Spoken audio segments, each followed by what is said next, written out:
Kemungkinan rumah itu tidak bisa kami tempati lagi kan ke depannya, tanya Taeyong. Jungwoo mengangguk membenarkan, tidak ada yang mengira juga kau akan sembuh, karena dokter bahkan sudah meminta kami untuk pasrah saja. Kencana ya Bu ya, kita kembali tinggal di kota. Padahal rumah kita sangat indah dan penuh dengan kenangan, ucap Taehyung. Tidak apa-apa, Opa. Kita bisa pergi ke sana setiap akhir pekan, atau mungkin sebulan sekali untuk dijadikan tujuan melepas penat, balas Yen yang diangguki setuju oleh Haejin. Andai saja letaknya tak begitu jauh, Taehyung pasti memilih untuk tinggal di sana saja. Kau tidak masalah kan tinggal serumah dengan umaku?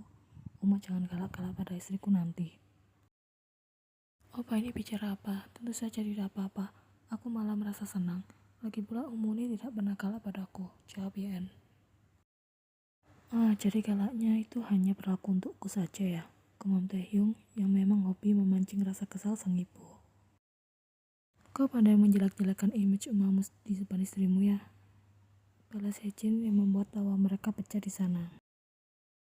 Percayalah Yena, saat Taehyung hilang ingatan kemarin, itu pertama kalinya aku melihat istri dan anakku tanpa akur, ucap Jungwoo yang sudah terbiasa melihat perdebatan antara istri dan anaknya. Yen hanya tertawa ringan menanggapi ucapan Jungwoo. Oh ya, mengenai harta peninggalan apamu, kami sudah mengurus semuanya. Jessica dan Crystal dipastikan akan segera keluar dari rumah milik mendiang umamu dan juga perusahaan apamu. Jungwoo memberikan informasi. Yen bahkan sempat melupakan masalah ini karena terlalu fokus pada Taehyung kemarin. Omoni, Aboji, panggil Yen. Ya, balas Haejin sudah sepenuhnya menaruh seluruh fokusnya pada Yen di sana. Ada apa Yena? Tanya Jungwoo. Taehyung apa juga? Kenapa ya Boya? Sahut Taehyung dengan segera. Bolehkah setelah pindah kemari nanti aku dan Taehyung opa tinggal di rumah mendiang ibuku saja? Tanya Yen. Apa-apa juga bersedia? Aku tidak masalah, asalkan itu denganmu, balas Taehyung tanpa pikir-pikir lagi, hingga menimbulkan cipiran Haejin di sana. Sementara Yen sudah tersenyum senang mendengar jawaban sang suami. Tentu saja tidak masalah, kebetulan rumahnya juga kosong kan setelah Jessica dan Crystal pergi nanti, ucap Jungwoo setuju. Aku juga tidak masalah, mau kalian tinggal di kediaman Kim atau bahkan di kediaman Han, itu adalah hak kalian. Yang penting jangan di rumah kaki gunung, karena terlalu jauh, balas Haejin. Terima kasih atas pengertian kalian. Rumah itu penuh dengan kenangan kami saat masih jadi keluarga yang utuh dan bahagia. Kedua mata gadis itu sudah tampak berkaca-kaca, mengingat kenangan bersama ayah dan ibunya. Taehyung segera memberikan pelukan pada istrinya itu. Kedepannya, mari kita ukir kenangan indah yang baru di sana bersama dengan keluarga kecil kita kelak. Nih opa. Kalau begitu segera berikan kami cucu, pinta Jungwoo. Apa jangan membuat istriku merasa tertekan, balas Taehyung.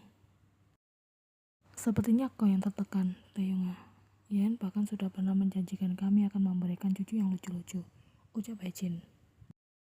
Ya Bu ya, kau tahu kan konsekuensinya jika sudah menjanjikan sesuatu pada Noma, tanya Taehyung sudah menangkup wajah sang istri di sana. Yen menggeleng pelan karena dia memang tidak tahu Taehyung sudah menghela nafas dalam-dalam. Kita sudah harus mulai bekerja dengan keras setelah aku pulang dari rumah sakit nanti, agar Noma bisa segera menimang cucu yang mereka idam-idamkan. Permintaan orang tua bagaimanapun caranya harus segera dipenuhi. Yen sudah kehabisan kata-kata, bagaimana bisa Taehyung bicara belak-belakan begitu. Aku akan tidur ditemani oleh istriku malam ini. Noma tidur di rumah saja, tidak apa-apa, ucap Taehyung kemudian. Bilang saja kau hanya ingin berduaan dengan Yen, balas Jungwoo. Weh, tidak boleh, katanya ingin segera punya cucu, balas Taehyung. Jungwoo dan Haejin tertawa ringan mendengar ocehan sang anak. Kau sudah kembali pandai bicara ya. Sebentar lagi kau pasti bisa keluar dari rumah sakit ini, ucap Haejin mulai menemukan sosok anaknya yang dulu. Nioma, aku akan minta pulang besok pada dokter, balas Taehyung. Opa jangan nekat, setidaknya harus sampai benar-benar sembuh terlebih dahulu, baru boleh minta pulang, omel Yen. Memangnya istriku ini tidak ingin kita cepat-cepat kembali ke rumah, tanya Taehyung. Tentu saja mau, tapi nanti kalau opa sudah sembuh, jawab Yen karena ia tahu setelah pulang dari sini, banyak hal yang harus mereka kerjakan. Kau kan obatku ya Boya, obat paling mujarab. Taehyung sudah menyentuh lembut pipi Yeon di sana. Astaga anak ini, siapa yang menurunkan mulut pandai menggombalmu itu? Seumur-umur apa tidak pernah bicara menggelikan seperti itu pada umamu? Junwoo sudah heran melihat kelakuan sang anak. Menggelikan apanya? Ini namanya romantis apa? Balas Taehyung tak terima. Tidak apa-apa romantis pada istri sendiri, meskipun kita yang mendengarnya agak geli juga. Ejek-ejek main-main.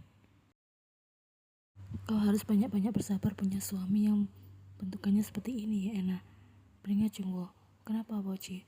Bukankah ucapan Taehyung apa cukup manis? Tanya Yeon dengan raut tampak polos. Dua anak ini sedang jatuh cinta rupanya. Gumam Jungwoo tidak menjawab pertanyaan Yeon karena jawabannya sudah cukup jelas.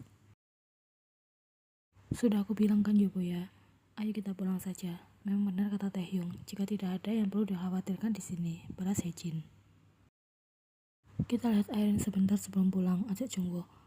Nih, Hejin menyetujuinya. Kami pulang dulu ya, kalian berdua baik-baik di sini. Jika butuh apa-apa, langsung hubungi kami saja. Nih Aboji Omoni, balas Yeon. Sampaikan salamku pada Airin Nona, aku akan segera menemuinya setelah diperbolehkan pulang nanti, pinta Taehyung. Jungwoo dan Hejin hanya menjawab dengan anggukan singkat. Sepeninggal Jungwoo dan Hejin, kamar rawat Taehyung sengaja diredupkan cahaya lampunya untuk membuat tidur mereka semakin nyenyak. Taehyung sudah membagi ranjang pasiennya untuk Yeon tiduri. Tidak masalah karena tubuh gadis itu bahkan terlihat kecil, sementara ranjangnya cukup lebar. Selamat tidur ya Boya, ucap Taehyung dengan suara rendah yang membuat dada Yeon terasa berdesir. Selamat tidur juga Opa, balas Yeon yang kemudian memejamkan kedua matanya. Ya Boya, kau sudah tidur? Mana? Selamat tidur untukku, aku belum mendapatkannya, pinta lelaki itu menagih jatah rutinan. Dulu dengan Taehyung yang berusia 4 tahun, lelaki itu main terjang begitu saja tanpa meminta izin, karena baginya selamat tidur sudah seperti kegiatan rutinnya minum susu coklat sebelum tidur. Kedua mata Yeon segera terbuka. Opa kalau mau lakukan ya tinggal lakukan saja seperti biasanya, balas Yeon. Tidak mau jika hanya begitu saja, meskipun dilakukan setiap hari, tapi tetap harus berkesan, ucap Taehyung.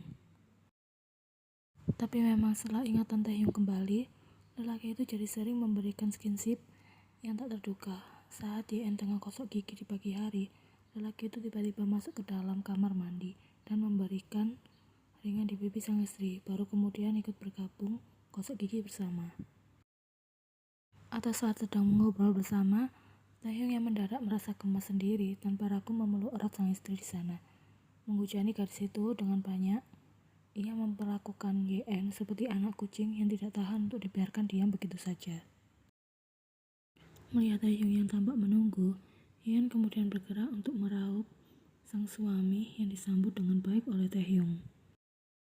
Lelaki itu kemudian mengambil alih selain tangan Taehyung juga sudah bergerak menyusup masuk ke dalam baju yang Yeon kenakan, menyusuri perut rata sang istri yang kemudian menuju punggung Yeon. Ia menekannya yang membuat jarak di antara mereka nyaris tak ada. Durasi tersebut berlangsung lebih lama dari biasanya, hingga membuat Yeon hampir kehabisan nafasnya. Gadis itu mendorong pelan pundak Taehyung hingga pakutan mereka terlepas. Taehyung tersenyum tipis melihat Yeon yang terengah dengan wajah memerah padam. Aku suka saat kau menyerangku duluan. Kalau begitu aku tidak akan melakukannya lagi, balas Yeon yang sudah merasakan bagaimana efek sampingnya. Weh, tanya Taehyung heran. Hanya tidak mau membangunkan harimau yang sedang tertidur, jawab Yeon. Baiklah, kita masih punya banyak waktu sampai kau bisa menikmatinya. Ayo kita tidur. Selamat tidur ya Boya. Nih Opa, selamat tidur. Mimpi indah. Pasti mimpi indah karena aku tidur sembari memeluk istriku, balas Taehyung. Apa istriku ini jelmaan dari seorang malaikat tanpa sayap? Kenapa ia begitu indah? Lalu Opa sendiri, apakah sosok yang baru saja keluar dari negeri dongeng? Kau tampak sangat tidak nyata, balas Yeon tak mau kalah. Taehyung di sana sudah tertawa dan semakin mengeratkan pelukan mereka. Yeon jadi heran sendiri, apa memang seperti ini kepribadian asli sang suami yang berusia 28 tahun. Dia pandai sekali membuat Yeon serasa berada di awan. Setelah seminggu menjalani perawatan di rumah sakit, Hari ini Taehyung akhirnya diperbolehkan untuk pulang ke rumah. Mereka langsung menuju di kediaman Taehyung dan Hyen di dekat kaki gunung. Jungwoo dan Haejin turut serta mengantar kepulangan mereka. Uma, panggil Taehyung. Apa? Apa Nona juga sudah pulang ke rumah? Belum, balas Haejin. Oh ya Ma, apa keadaannya parah? Nanya Taehyung dengan raut khawatir yang terlihat jelas. Haejin mengangguk pelan. Selama ini, mereka memang sengaja menutupi keadaan Airin dari Taehyung, mengatakan jika Airin baik-baik saja, padahal gadis itu belum sadarkan diri hingga saat ini. Kenapa aku tidak boleh menemuinya sebelum kita pulang tadi? Protes Taehyung. Karena ayah dan ibunya datang, kita harus memberikan waktu bagi mereka kan? Sudah lama juga mereka tak saling bertemu. Jawab Jungwoo sembari fokus menyetir. Taehyung kemudian mengangguk paham, tak menyadari jika suasana hati Hyen telah berubah buruk karena nama Airin laki-laki keluar dari mulut sang suami. Gadis itu sudah menatap ke arah luar jendela, mencoba untuk menikmati perjalanan sembari berpikir, apakah selamanya Taehyung akan melibatkan Airin di dalam hidupnya? Dan juga, kenapa ia masih saja merasa cemburu, padahal sifat lelaki itu sudah terlihat mencintainya. Mereka sama-sama saling mencintai satu sama lain, tetapi tetap saja, Hyen tidak bisa menghilangkan keraguan ini di dalam dirinya. Hyen menginginkan sebuah kepastian, karena memang perasaan manusia terkadang mudah untuk berubah dan berpaling.